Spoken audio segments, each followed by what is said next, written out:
Welcome back to the Through the Veil podcast. I'm Elle. I'm Camille. And this is the podcast where we seek to demystify, develop, and celebrate spiritual gifts, all through a faith-based lens.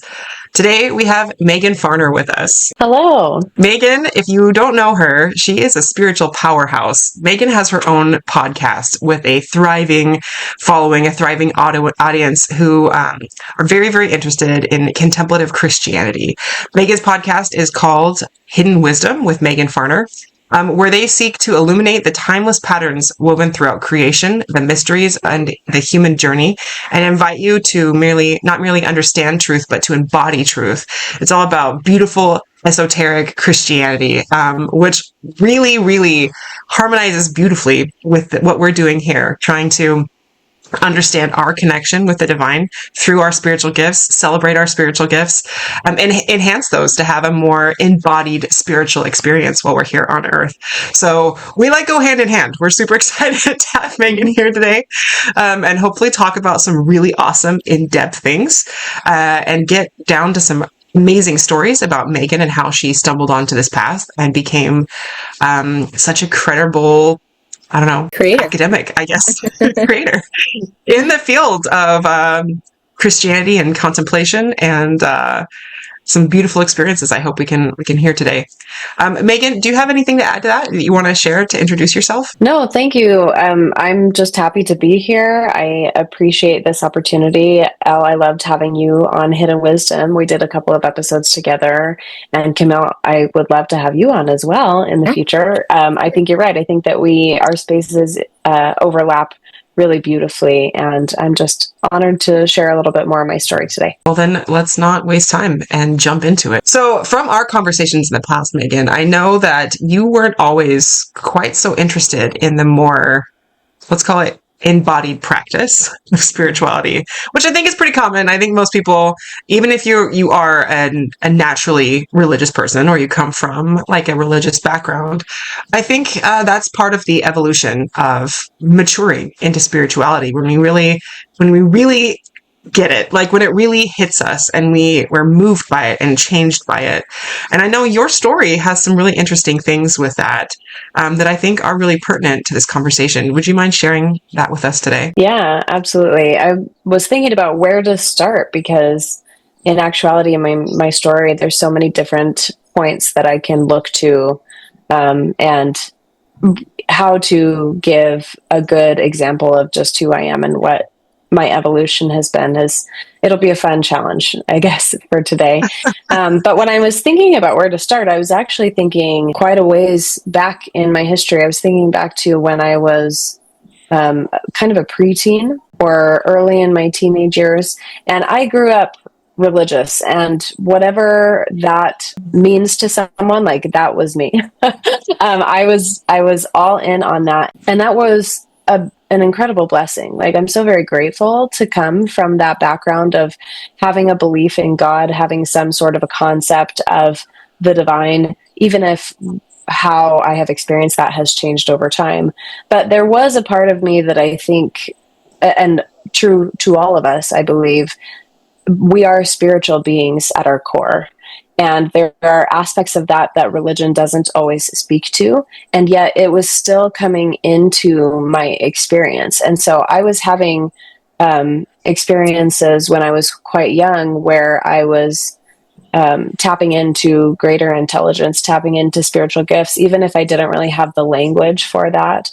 I think some of my gifts, a word that might be used for some of my gifts is channeling, not allowing entities to use me physically, but just tapping into a source where I can get a lot of downloads, and I speak those. That's part of my gift, is that it's very much through the throat chakra that comes, and I'm able to channel. And I can think of a time when I was 13 years old, and I had a very intense experience with a girl who was deeply struggling, suicidality, violent behavior, really having a hard time, and feeling moved, feeling impressed to go to her and to speak with her one-on-one, and saying a whole bunch of things that I didn't know. but that at the same time I spoke them, I knew they were true. And it changed her, watching her countenance change and soften and her come to a healthier place. And I never took credit for that. I think that we're all vessels. But it was moments like that that I was able to feel closer to God than even just my religious practice. And I loved my religious practice. It was fantastic for me, and I did feel a closeness there. But exercising those gifts was a whole different level. And I had experiences on both sides. I would say that that was a pretty good experience of tapping into a spiritual gift, and it was a blessing to other people. I also had experiences where I felt very targeted and I felt a lot of darkness. And I was able to identify that and say, "Oh, I'm actually experiencing a lot of demonic crap right now." Obviously, that's not the side that we prefer to stay on, and I'm grateful to know that we can mature and grow, and you don't have to deal with that if you don't really want to. So I've learned a lot since then. But yeah, there was something in me, and again, I would say that it exists in all of us that was yearning and connecting with that deeper aspect of spirituality that I see now religion was pointing me towards, even if it wasn't expressly stating that. And that's a perspective that has shifted and evolved a lot over time. I feel like I just So, like said a lot of things, so I'll let you guys go. a lot of great things. I have a couple questions for that. I know you were the perfect stereotype of a good Christian girl. Mm-hmm. Do you think that influenced and informed deeply the perspective that you were having? Maybe you can go a little bit deeper through what your experience was with these kinds of things, because having my own probably similar experience of connectivity through the veil into that deeper awareness of a spiritual reality, not just my place within the cosmos kind of feel of spiritual reality, because I feel like we're kind of kindred spirits, and probably Camille feels this too, of like the deeper pull to something bigger than yourself, the deeper pull of the knowledge of the connection to more, right? And Mm-hmm. that it pulls you towards God, it pulls you towards something, but also like the practical awareness of like, I'm not alone right now. Or Yeah. like other things with you in that Mm-hmm. moment of experience, right? Maybe you can walk us through what that looked like, both in the sense of light and dark when you were a child. And I'm sure probably you didn't distinguish immediately how that experience was different than anyone else. But how do you think your religious upbringing and perspective shaped that? And do you think it would have changed had you not been so firmly within Christianity? Such a good question. Yeah, I mean, I think it definitely did. I think that perhaps the biggest contribution was just language. Mm, And yeah. even though, like, my understanding, my perspective, my beliefs have shifted in some ways, obviously, since I was a child, I've grown a lot, learned a lot, right? But it kind of gave me a foundational cosmology, a foundational theology, and basic definitions to begin to conceptualize a greater spiritual reality that I don't know if I would have had if I hadn't grown up in religion. And I think that that could be said of all religions. In the work that I do now, one of my favorite things in the world is to see how we're all, I believe, all religion, when you start to look at it esoterically, it's all pointing to the same soul truth. And it's just using different language to do that, right? And so I defined my experiences using Christian terminology. I would say, oh, I'm receiving revelation right now. I'm receiving an impression. The Spirit is talking to me. There was a lot of that. I felt very like the language of the Holy Spirit and communicating with the Holy Spirit and experiencing that. That was something I felt very connected to. I used that language a lot. I don't know if I used spiritual gift language. I don't think we were very well versed in that, honestly. We're kind of like, there's some ethereal concept of, yes, there are spiritual gifts, and the Bible lists some of them. We don't ever really talk about what those look like, right? Which is why what you guys are doing is so awesome and important. So I wasn't necessarily using that, but I was certainly using spiritual warfare type of language. I would talk Yeah. about Satan or evil, feeling the influence of that, feeling dark spirits or something like that. All of those things were helpful for me conceptualizing, again, at a foundational level. Now, that doesn't mean that everything I thought or said at the time was totally true, but it gave me a foundation that I then could build on and like begin to experience God for myself. And the more that I experienced God, the more that all of those things like got clarified and contextualized, and I could kind of understand where some things were relevant and where maybe others weren't, or they were a little bit twisted. Like the more I was able to be discerning, I guess. And it all started because I had that foundation. Yeah. I have a question just to make this super tangible. So we've talked about your background as like super growing up in a conservative Christian home, and you're grateful for that because it gave you the language to identify like these kind of, maybe, I don't want to use the word extra, but these spiritual experiences that were not traditionally spoken of in a religious context, going to church.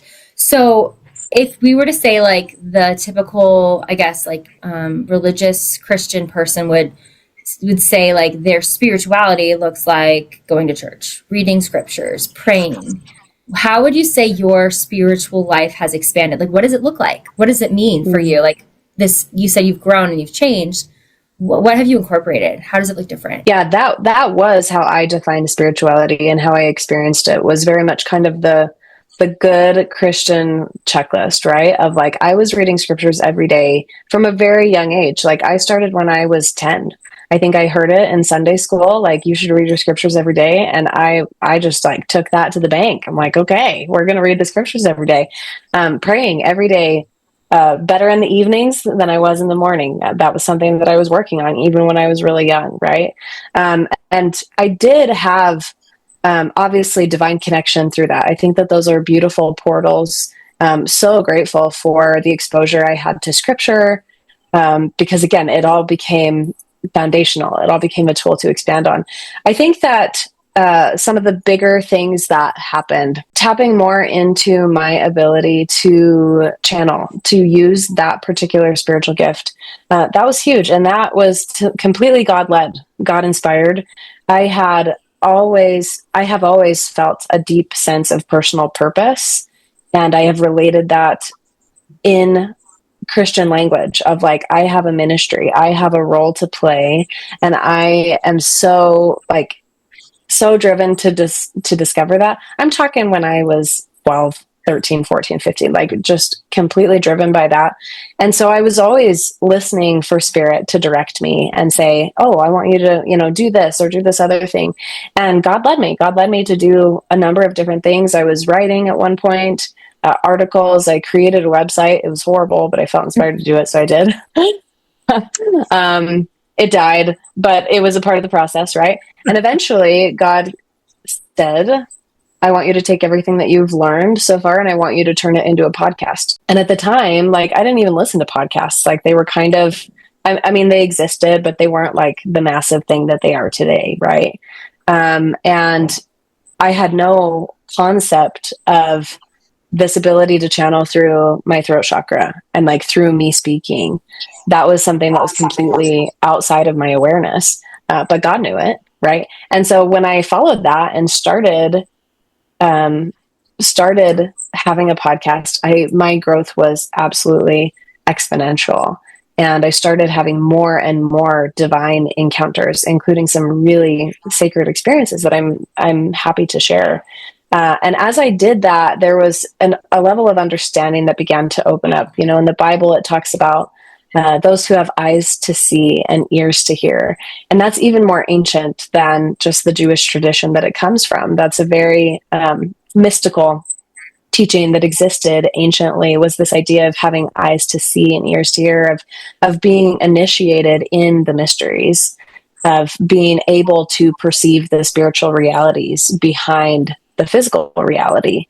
And I felt like as I was leaning into my gifts and having these experiences more, I was being given eyes to see on a deeper level.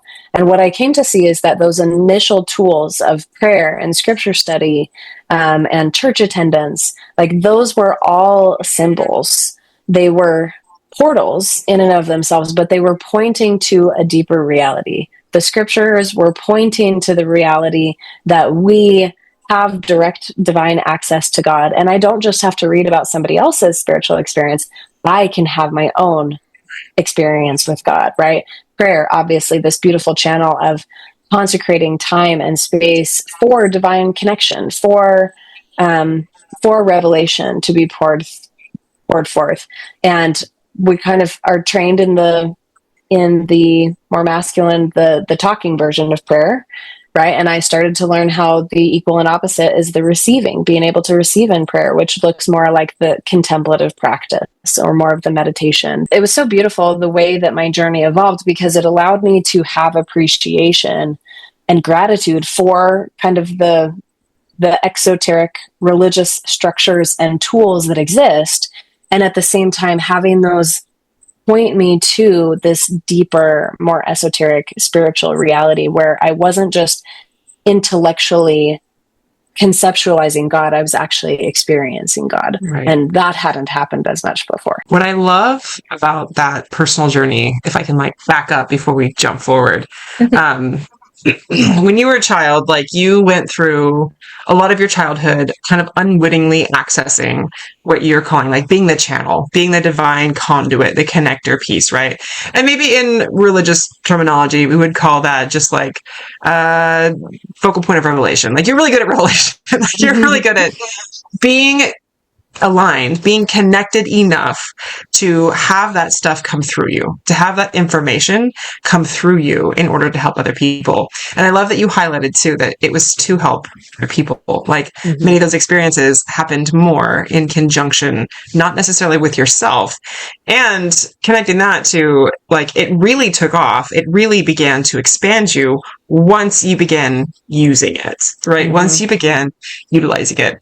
Some people in the audience might know I'm working on a book project right now called Spiritually Gifted People, where I'm talking about the connection, particularly within the Latter-day Saint faith tradition, but the connection between the spiritual gifts, the divine nature that we have, and how those things facilitate our connection with God. They are divinely given in order to connect us back, to give us that divine experience. Like that comes through the spiritual gifts we have, the spiritual capacity that we have. And I love this for you because as channeling is a word in the woo-woo community, we throw around a lot. I don't know a lot of different things. Do we have a better word for it? I don't know. Yeah. Maybe prophecy would be a really good biblical word for that. The gift of prophecy, right? Which doesn't just include the context of foretelling. It also includes the context of seeing truly and witnessing something, right? And so I really love that this was kind of acting through and for you in your life, and that the Lord pushed you and inspired you to begin using this. And it was through that gift and the peculiarities of that gift where you were saying like, it was when you started to speak it, right? It was when it was connected back to that throat chakra, which is your truth, which is your voice, which is your moral system and your divine direction, right? It was through the speaking of that gift that all of a sudden everything took off for you. And I feel like it is often this way that the Lord gives us these things for a particular reason. God is giving us these things for a particular reason. And it's when we begin to become in alignment with that and listen to that and utilize that all of a sudden we have immense spiritual growth. And perhaps it's like, I don't know if we can maybe relate this to, everybody has their own particular learning modality, right? Some people are like kinesthetic learners. They have to go do stuff with their bodies. Some people are very auditory. They have to hear everything. Some people are very visual. When we start to use the ways that our spirit perceives and understands spiritual information, right? When we start to really dive into that, all of a sudden it opens the door to learning that spiritual information because we're not trying to do something that is counterpoint to how we take in that information, right? So when we neglect these gifts, when we neglect this, the whole, like, can you imagine going through the world and not listening? If you were like an auditory learner, like you'd be the worst. It'd be the worst. But when we really lean into those things, these God-given talents, abilities that we have. This is when God speaks to us. It's when we start to understand God because we are hearing him for the first time, right? We're really hearing God for the first time. And that changes everything about the experience, right? Like you said, it's not just about the scripture. It's all good and happy in its own way. It leads you to be a good person, fantastic. But there's a whole another element to that we completely miss, which is the experience of God.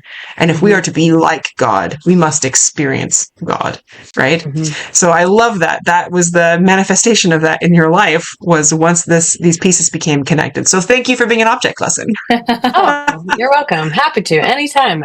People on my channel know I'm happy to be an object lesson. I think our episodes proved that. Yeah, I mean, as you were talking, one of the thoughts that came to me is another really ancient appellation that we see more maybe in spiritual communities, but I think is deeply connected to just truth and this reality. And it's the idea of knowing thyself, right? Yeah. You have to know yourself, and you have to know yourself as the pathway to knowing God. And that's really what I think I was being guided into, and I'm continuing to be guided into, is this coming to know myself on an incredibly deep and intimate level, much more than just knowing my ego, right? I know my ego pretty well, but coming to know who I truly am. And as I do that, I am continually being more and more exposed to God. And I don't understand the physics of all the ways that works. I believe that we are all pieces of God and microcosms of the universe. And so there's something to that. You know, I believe in quantum physics, and we're fractals, little pieces, individuals, and we have our personalities. I believe that that's true. And on some level, we are also a reflection of God, and whatever that, all of the things that encompasses. And so, you have to go down to go up. You have to descend in order to ascend. You have to be willing to go into the depths of yourself. And that is what simultaneously brings you into the heights of the heavenly. Yeah. I like what you said about knowing thyself to know God. And I think sometimes it can happen in the reverse. If you're not on a path to really understand yourself, but you have a very pronounced experience with God, it changes not only how you see God, but also how you see yourself. And then you can use that as a foundation to get to know yourself better, your true or higher self, the way God sees you. And then you can understand God on a deeper level. And then you go back and forth, you're weaving like an infinity symbol. Yeah. Yeah, I love that. Yeah, and that's been really my experience with Jesus in a lot of ways, actually. I love Jesus, obviously. I have a deeply personal relationship with him. And especially, again, after I started my podcast, I had a really intimate encounter with Jesus. And it was, I mean, one of the most tangible spiritual experiences I ever had, where I knew that he was standing right in front of me. I couldn't see him with physical eyes, but the energy was so palpable. And it shifted me, like it transformed me, this encounter that I had with him. And yeah, it was hands down one of the most just intense spiritual experiences I had ever had. And from that point forward, he really became more of a personal tutor to me. Whereas before, there was a little bit more of distance. Maybe it was more intellectual. Of course, I see him as the Son of God. I see him as a savior. Love him, right? But I hadn't gotten to know him in a really personal way. And from that time forward, I did. And we had many conversations and beautiful experiences. And what I came to realize was that over time, initially in my upbringing, I believed that like the goalpost was to know him. And in some ways it was. And when I came to know him, he started to teach me about me. And whenever I encountered him and we had experiences together, it was constant. It was never about, you need to know me better. It was about, you need to know yourself better. And I'm trying, and he was bringing in resources and people and books and truths to me to teach me about myself. And his focus was always about me learning about me, not me learning about him. And I think that was maybe a really, really unexpected, actually, from sort of the religious upbringing that I came up in. Again, I think we're taught like, oh, you need to know Jesus, you need to trust in him. And I think that's true. And when you do, he turns it around and he wants to teach you about you. I think it's so beautiful because, Elle and I do these sessions with people that have passed away, and often they do bring up Jesus, especially if there's a specific need for healing. Like they had a hard life, they died maybe self-inflicted, and it's like, I'm getting to know Jesus here and I'm healing. And like, how cool that you're doing that here. You don't have to wait until you're dead to really have those more intimate relationships. You don't have to have a near-death experience. Like we interviewed Jeffrey Olson. Like, we don't have to be in a big car accident in order to meet Jesus. We can do that in different ways. But you have to learn the tools to make that accessible, right? Because even though it's native to our spirit, it's not native to mortal circumstance. Right. And so that's the hard part, right? We're all gifted with that glorious protective ego that serves its purpose, right. But we also have to learn to navigate around and master. And I love that, like Camille was saying, one of the most common themes probably that we find connecting with people who have done the whole mortal thing and are now on the other side of that. One of the things, especially people who end up having circumstances that are less than fortunate in life, maybe it was cut short for some particular reason. Maybe they cut it short themselves. One of the things that they'll most frequently say is like, I'm still growing, or like, I understand this whole aspect about me when I was here that I could not wrap my mind around, or I could never overcome, or I could never accept truly. Now I'm finding maybe restitution with myself, right? Like they're learning something about themselves and who they are, and that connection to Christ and that connection to the divine. And they're putting their place within that. And I also we have a concept in our faith tradition where we're we really, really highlight the aspect of being divine children, right? Of heavenly parents. And your children are part of you. They are a literal biological extension of what you are. And we believe that to a literal degree, right? We are literal offspring of divine parents. And I've always joked with my clients, with my students, it's like, we spend half of our lives getting to know who we are and half of our lives trying to figure out how we are in relationship to everybody else. And that's kind of the point of mortality. There was a pretty well-loved LDS thinker a while back. His name was Cleon Skousen, and he had some really interesting things to say about the gospel. And one of the things that has stuck with me that he wrote one time was that this kind of concept that God is omniscient and omnipotent. He's all powerful because matter trusts him. Down to that quantum level, matter trusts him. And so when he commands it to move, it will move because it knows him and he knows himself. And I think if we are to become like God, we must also reciprocate that as well. We have to know ourselves to the point where we can be trusted by things spiritual, by things physical, because there is no question about who we are and what we are. There's no question about what we're going to do or what we're going to not do. That is, it's very, very clear. It's clear to ourselves and it's clear to everything else in the universe, right?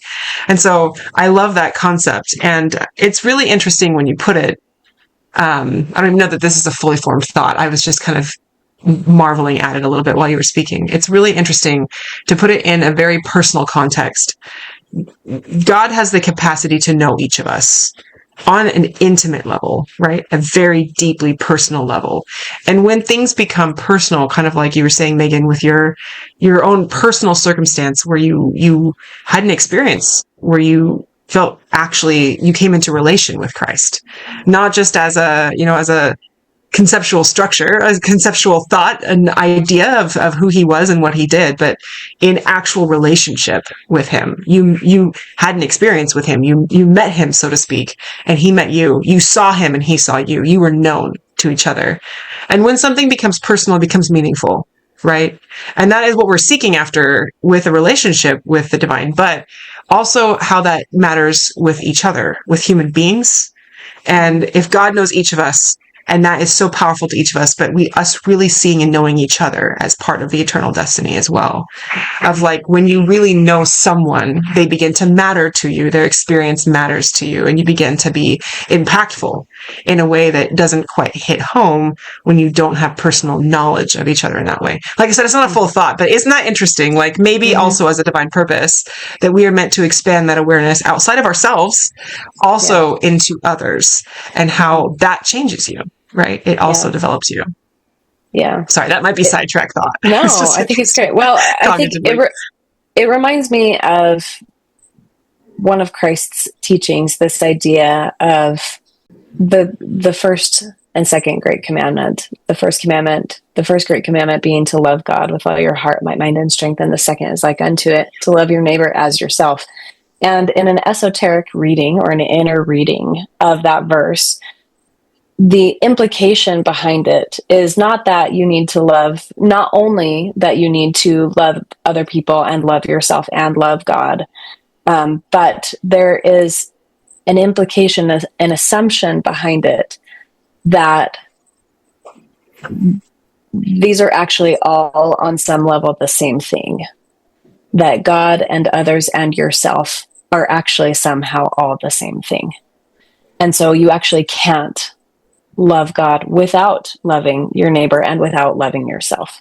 Like, these are all the same thing. And it was also sort of expressed in the idea when Christ said, I am the vine and you are the branches. And it's this concept of mutual indwelling, that God lives in us and also we live in God. And I think that is also one of the key truths maybe that help us understand why it's possible to know myself and also come to know God. It's the same idea. We're just now talking about it on the level of love. As I come to love myself, I also come to love God and love others as myself. So I don't know the divine physics again behind it, but it seems to be written all over the ancient score and in our scriptures as well. I believe that's what Jesus was teaching. Yeah. It's very Trinitarian of you. Oh yeah, well, maybe. It's so perfect. There's goodness there. I think that this concept of really mastering our ability to see ourselves the way God sees us and understand who we truly are and our divine potential, and then being able to extend that grace and that majesty to others is something that I've been thinking about lately. I haven't talked about it yet on the podcast, but I underwent a ketamine journey for some PTSD healing. Wanted to also explore it to see if it could help with some chronic pain that I've had since I have fibromyalgia. So I did 4 sessions, and I had a cool experience while I was under the influence of the drug in my psychiatrist's office. And it was cool because I had this experience of kind of like that Moses experience where I am like one tiny piece of this huge universe. Like, who am I? It's so vast, so much vaster than I realized. And then I also had that experience where it was all just focused on me. And it was like the importance of what you're learning and the divine, like how things are orientated in a divine way to help you get where you need to go. And then also the sense of like, we build up ourselves and we help others grow. We build, we grow, we build, we grow. And that's what we're here for. And it'll all be for your good. Right. So that the big picture, like the huge picture, and then that really small, focused, zeroed in picture of like my journey, as well as like, we're all doing this together and it's so much bigger than us. Yeah. It's an interesting thing. As human beings, we like to categorize, we like to separate, we like to clearly define, right? And it seems like these two concepts tend to be at odds with each other. It's one of those like the divine tension principles where it's like, it's either about you or it's not about you at all. Like, it can't be both of these things. Right. That's not how God works, right? So it is at once absolutely about you and what you're doing. And there's incredible importance behind you and what you're doing right now in time for both your life. And this is one of those other tension points. It's not just about your life, but it is about your life. But your life connects immeasurably to thousands, maybe millions of other lives of people who have come, who are yet to come, and who are also here right now, right? And yet each one of those people also are incredibly important and matter in exactly the same way that you matter. I had a lesson I taught on Sunday in my congregation. And we took a ball of yarn and we had each person throw it to another person. And we created a web, right? This web of strength between all of us as a congregation. And I had one person tug on one tiny corner. There's probably 10 people who are each holding a piece of this yarn. And I had one person tug, and every person in that whole web, 10 people felt the tug. And then when one person dropped it, everyone felt someone drop the ball, right? We're all connected like this. And it's incredibly important that we can hold both of those things with humility. Yeah. In conjunction to everyone else. I definitely think that God is a both and kind of being. And yes, in our egoic natural states, we really like things to be black and white. We like it to be this, not that. And there's utility to that because we're not in a state where we can hold all the things that God can hold right now, right? We're in this three-dimensional, very limited state of being. And so it is important for us to identify what is actually relevant to me right now. But I think it's more important, well, not more important, it's equally important to remember that just because something is relevant to me and true for me right now, that doesn't invalidate it for somebody else in the eyes of God. That allows there to be a beautiful grace that is written into our story where we all are on our journey and it can look totally different. And yet maybe we're all where we're supposed to be. Another thought that I had, Camille, as you were sharing, at the risk of sounding perhaps very blasphemous, I had an experience once where I was talking to God and we were talking about Jesus. And I made this comment. I said, well, Jesus's mission was just so cosmic, you know?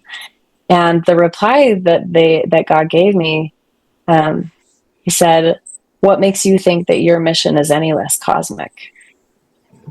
And again, at first glance, that sounds really blasphemous to say, right? But this was what I received. And it was, the way that it was spoken to me was just this gentle, almost correction of like, don't underestimate the importance of your life. Don't overestimate it either. Like that's egoic to be like, oh, I'm the most specialist, you know, like we're not trying to go there either, but we need to have an understanding of that web that you're talking about, Elle, that like we are all deeply connected.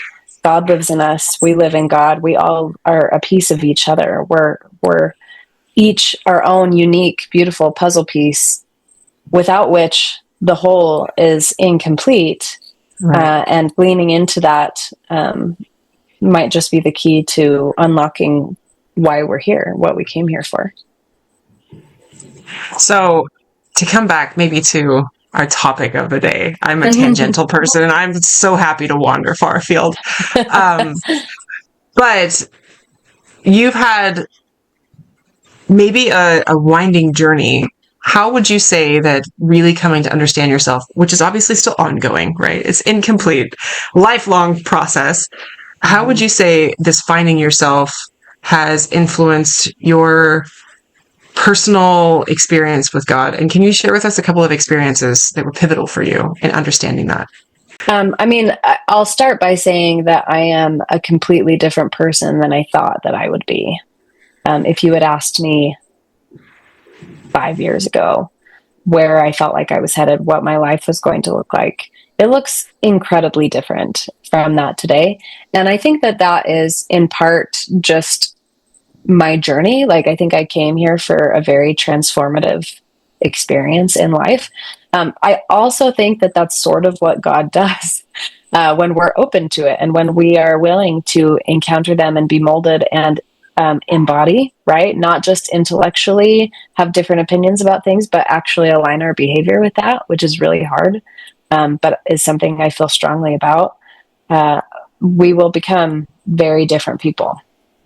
It's very confronting. It's very uncomfortable for ourselves and for everybody around us, frankly. It is very uncomfortable when we live in an egoic system that doesn't like people to change.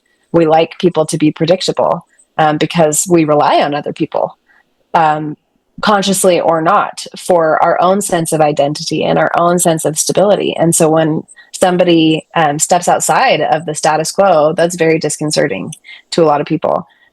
So I think I am a very triggering person, in either for good or for ill, in both my personal and public relationships. Some experiences coming to know myself. Yeah, one that really comes to mind is about almost a year after I had that encounter with Jesus. That year was filled with phenomenal growth, so much understanding that was being opened up to me, so many resources and people came into my life that were just so foundational. Again, starting to exercising this gift more, it has blessed me more than anyone else, because I open my mouth and I'm not quite sure what I'm going to say, and things come out, and I'm learning at the same time that I'm saying things. And so that was very exciting to experience. And about a year into that, I was praying and asking God, saying, I want more sanctification. I want more growth. And the answer that came to me was deeply shocking and also totally makes sense. And what I was told was, if you want to continue to grow, basically as a woman, you need to understand the divine feminine aspect of God. That was something that, again, was completely unexpected for me. Our religious tradition that we grow up in, there is a little tiny hint of a divine feminine aspect of God, but it is not something that it is emphasized. And I think it's very foreign to most Christian sects, this idea of a feminine God.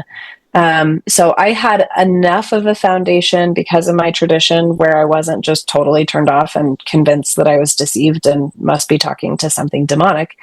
But I didn't have really any resources that were provided to me from a religious perspective to really pursue that.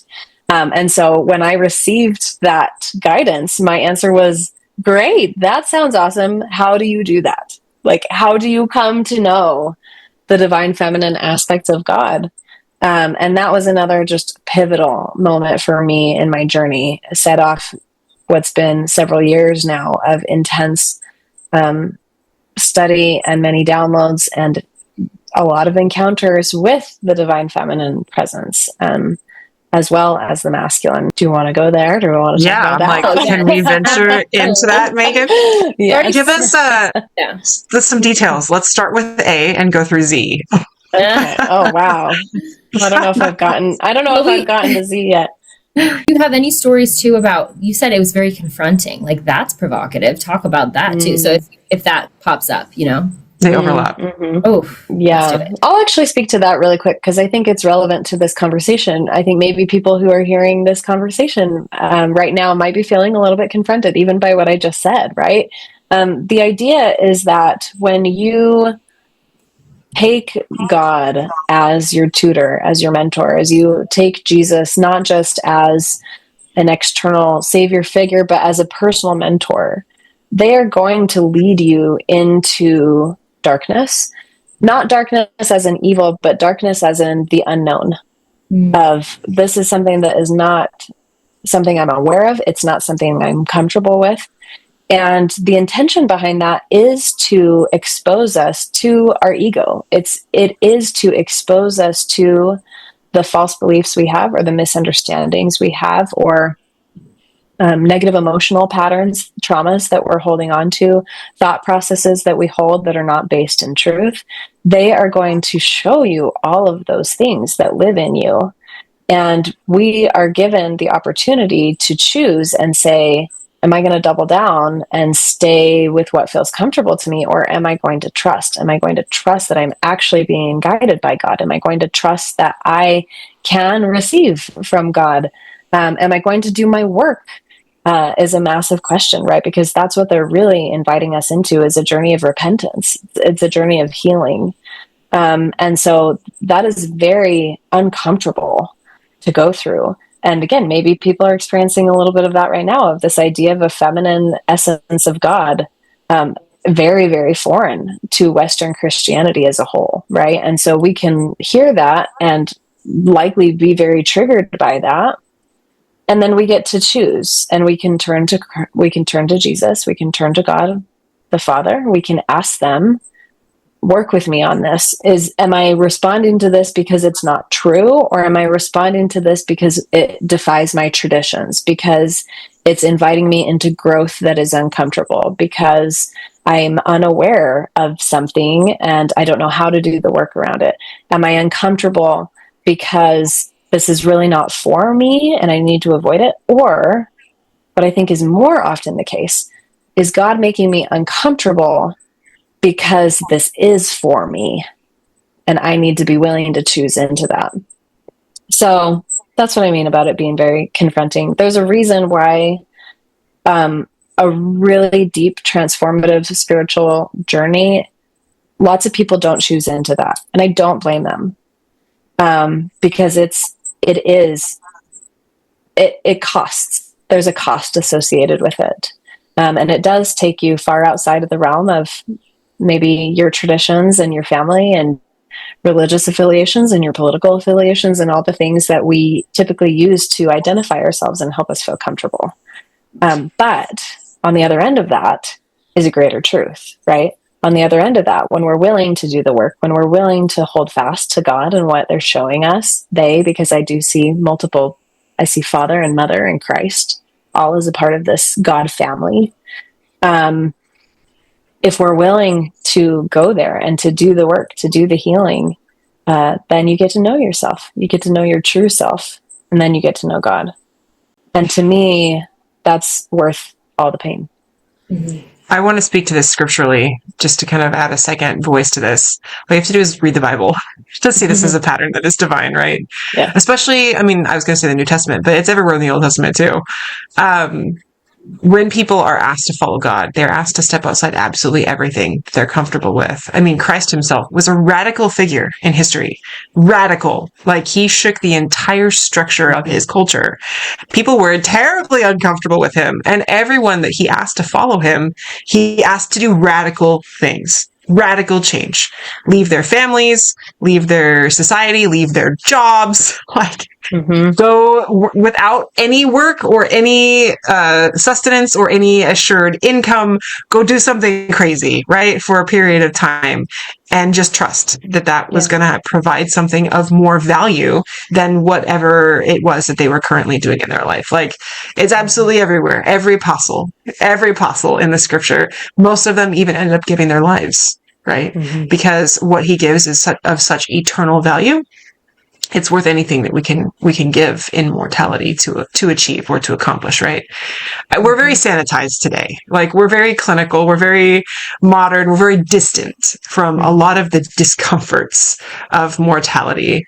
And we're not used to that. We're not used to being asked to do something. I mean, even I joke because my mom, she hates camping because it's uncomfortable. So, like, even camping, like going into the wilderness, today we're like, that's dirty. I don't want to do that. Yeah. I don't have a bathroom that flushes. No, I'm not doing that, right?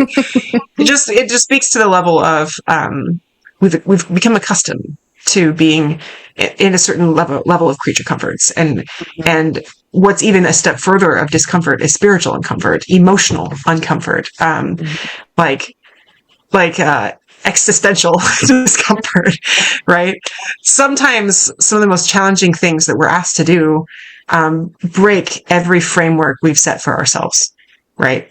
And that can be one of the most painful experiences that we go through, when we have to shatter our own paradigm because it is incorrect, or even tilt it by 90 degrees is incredibly uncomfortable. And it's something as human beings that we want to resist with all of our might because it hurts, and we're programmed to not seek after pain, right? So it takes an incredible amount of courage and bravery to see beyond what it takes to grow to the goal behind the growth. We would call that an eternal perspective, right? Something that is bigger than now. Yeah. So again, Meghan, I applaud you for doing this work and sharing the process of this work, because it is a whole different kind of movement. And even beyond that pain, it takes another step to really go the distance to be able to experience something beyond just changing yourself, be able to embody that, is a whole nother level of resistance, right? Yeah. So But if what we are some of don't, those experiences? yeah, and I was Sorry, going to say really fast, if we don't do it here and we want to grow, we're going to have to do it on the other side anyway. So we might as well start the journey now. yeah. Yeah. And maybe more effective here while we're doing it here. So Embodied. Yeah. embodied. Yeah. Yeah. Well, I mean, Elle, you did a reading for me. And if anyone's interested, you can go check that out on my podcast because we put We'll it link up. it below. And it was highly uncomfortable and very vulnerable. And basically, my guide's being like, let's talk about your greatest weakness in front of this public forum. And Elle even asked me, she's like, are you going to share this? Because this is like kind of a lot. And I'm like, yeah, I am going to share it because I'm not anything special. Like I am, but I'm not. And I'm just as special as all of us are. And this is my experience. And this is what I believe God will invite you into if you want it. If you want transformation, if you want divine connection, this is so available to you. Anyone, no matter where they're coming from, can be led and guided in this way. And the cost is death, not physical death, but the death of all of the other things that are not physical. You know, I love how you talked about Jesus and all of the uncomfortable things that he was inviting people into, of leaving your family, leaving your job, leaving your homes. And I think one of the reasons that we also kind of miss maybe the ways that God is inviting us into those deaths is that we're looking for something that literal. Like we're looking for God to tell me like, hey, you need to quit your job right now. And sometimes God will totally do that. Or sometimes it'll be a death of something that isn't so physical, but is related to your concept of a job and work and making money. It could be related to your family. Maybe you don't actually physically leave your family, but you are asked to step outside of your family traditions that have brought a lot of comfort and safety and that are going to ostracize you. Your family is going to ostracize you for doing that, right? Like there are other ways that those sacrifices come into play. And as you were talking and like kind of thinking of those scriptural examples, I'm like, oh yeah, God has totally asked me to do those.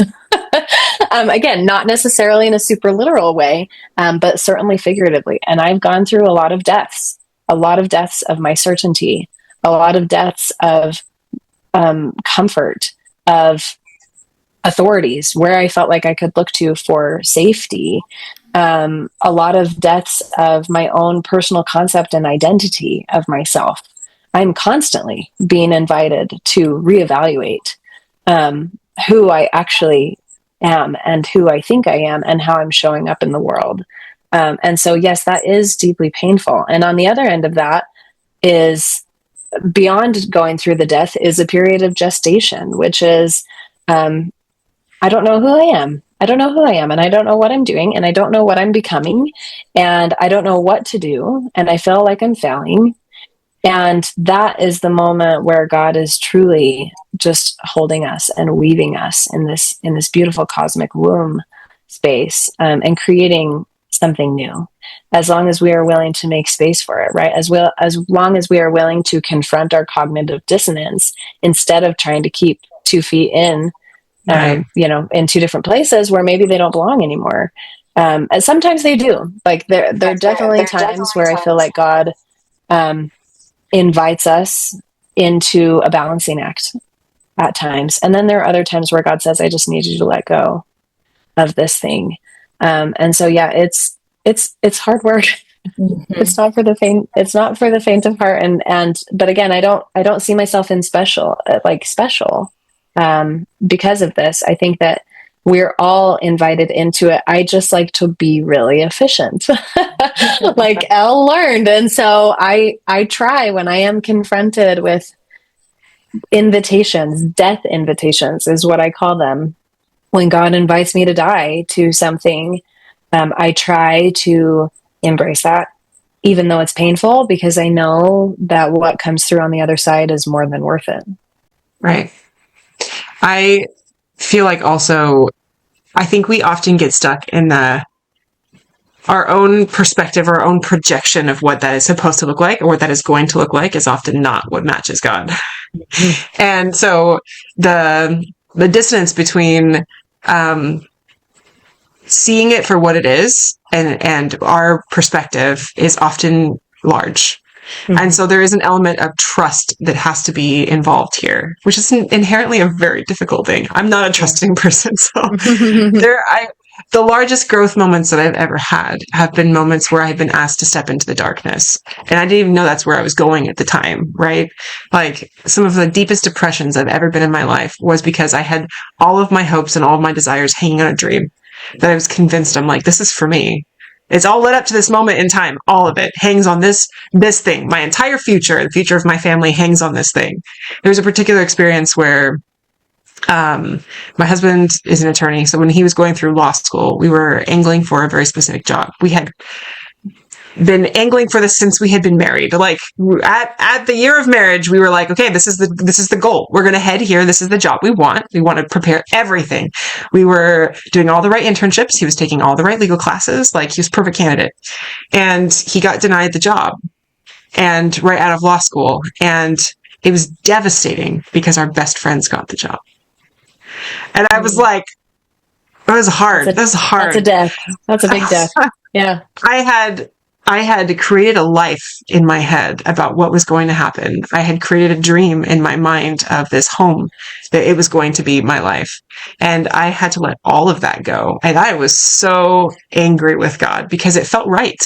It felt like we were led to that moment. God was like, yes, this is for you. Like, do this. Go down that path. Do all these things. And we did all of them, right? Do all these things because this is where you're going to end up. And it was like door shut. That was devastating. Mm-hmm. I was in the darkest depression for probably months, like listless. Like it was like my dream, my home had been taken away from me, which is a terrible, desolate feeling. But what happened after that is incredibly impactful things because we did not move, because we did not leave, because we did not immediately start this job. We ended up having another baby. We bought a house. I ended up meeting some of the most impactful people in my life. I ended up doing this, and influencing some people that, I'll remember for the rest of my life. And then after a period of time, all of a sudden we got the job and here we are today. It's like, if we had the long-term sense to trust sometimes that through the other side of that darkness is exactly the thing that we're looking for, we're just not ready for it yet. Or there's still things that are turning, pieces that are being put into place.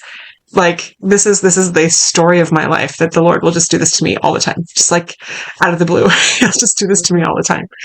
But I think that the big catch is that when we're in those moments, we don't see that. We don't have the distance to look at it as a positive instead of a negative. And that can be extremely challenging in the experience. It can be extremely challenging because you're like, this is not a growth experience. I've screwed up. Like I've done something wrong. I'm not on the right path. And all you have to do is wait for it. Right. I have a couple of friends who are not necessarily of a Christian mentality, but who are very into spirituality. And we were talking about manifestation and they were like, well, this should be easy, right? Like this, if this was right, it should be easy. And I was like, no, I completely disagree. Everything that is the most meaningful thing in life is not easy. None of it is easy. Marriage, childbearing, child rearing, careers, spiritual growth. None of that comes easily. We have to work really hard. We have to change everything about ourselves and what we believe in order to come into alignment with something bigger than ourselves.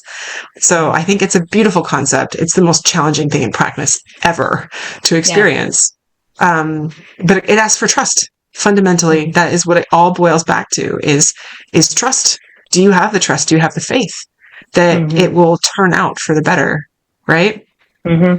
Yeah, and that's why I was so grateful when God taught me this language of a gestation phase, because it really changes the perspective, right? Like we can choose to see those times in our life as like, oh, I'm disconnected from God. I'm in the wilderness. It's a dark night of the soul. And those feel very distant from God. There's naturally going to be a fight that we feel in that time because there's a risk, right? Like we feel like our survival depends on me fighting back to a place of connection and knowingness. Whereas the image of a gestation of a baby that's just being formed, being held, and all, like, the only job is to receive, to trust that I have an umbilical cord that's connecting me to my mother, and that I'm going to receive all the nutrients that I need. And that even though it's dark and I don't really see what's going on, I can't really hear right now, like, eventually, after a period of time, I am going to be born. There is going to be new life here. And so I think when you shift your perspective on that, it really makes those moments not only more bearable, but times that we can actually be grateful for. I think that I kind of relate it to this idea of a fish in water. A fish doesn't really know what water is because it's just his paradigm, right? Like, it's all that it's exposed to, unless it meets air or land somehow. And I like to think of those moments when something has died and it hasn't been reborn yet.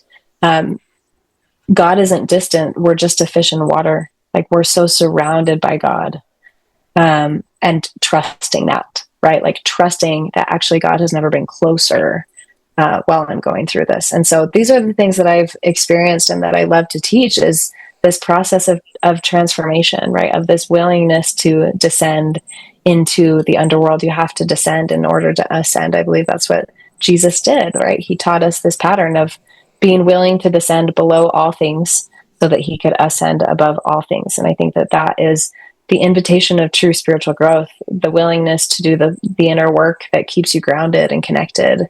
It's this process, and it's not easy, but it is worth it. I feel like I could have 15 more conversations with you about all of these things. Yeah. Like, there's so many topics we did not get to today. I know we didn't. I don't think this conversation went the way any of us anticipated. So I Which is just for perfect. That. It was just perfect for the conversation topic, though. Right? Yes, right. The death of the ego, just going into the wilderness and holding God's hand. Trusting it's going to go where it needs to go. Right. Yep. So how can people find you? Where can they go to get more information about all that you're offering? Yeah. So you can find me at meghanfarner.com, MEGHANFARNER. That has all of my information. So I have, obviously, Hidden Wisdom, the podcast. You can find that on YouTube or wherever you listen to podcasts. I do have a book. It is specific for those with an LDS background, but it teaches some of these patterns that I think are relevant. It also is a good introduction into masculine and feminine, which I'm very passionate about, and I'd love to teach more about that. So if you're interested there. I also have an app, the Hidden Wisdom app, that is meant to provide a ton of resources for you wherever you are on your spiritual journey. We have pathway programs, a library full of all sorts of good stuff. There's a community aspect for other people that are coming from a religious background and expanding more into this spiritual perspective to learn together, learning about symbolism and different practices that can enhance your spiritual life, how to tap into your spiritual gifts, all of those sorts of things. And then I also do private coaching and mentorship, as well as group mentorship. So I have a group mentorship program for women coming up in the fall called Return to the Garden. That is all about learning your own divine femininity and how to embody that. So if anyone's interested, you can find out about that on my website as well. Thank you, Megan. This was an amazing conversation. I'm just like, I feel like this deep dive is going to send me on a spiritual journey that's higher than where I was before. Yay. Oh, good. That's the goal. Right, everybody. As always, please like, share, and subscribe. We have such a very niche but important message, I think. If you know anybody who'd be interested in any of these things, if you know anybody who would be interested in exploring deeper into their own spirituality, hit Megan up, send those people our way. Share the message, get it out there. It really helps boost the algorithm when you guys share that and you like all of our materials. We do have our workshop coming up in September. We're terribly excited about it. If you have any interest in connecting your own religious spirituality with your spiritual gifts and seeing how those two things bridge and are completely in harmony with each other, go to our website, which is surveiledpodcast.com. You can get more information. You can sign up for the workshop right there. Super convenient. Stay tuned for more of those things coming out next year. We should be rolling out maybe some virtual aspects if you can't make a physical workshop. Thank you guys for tuning in, and we'll see you next time.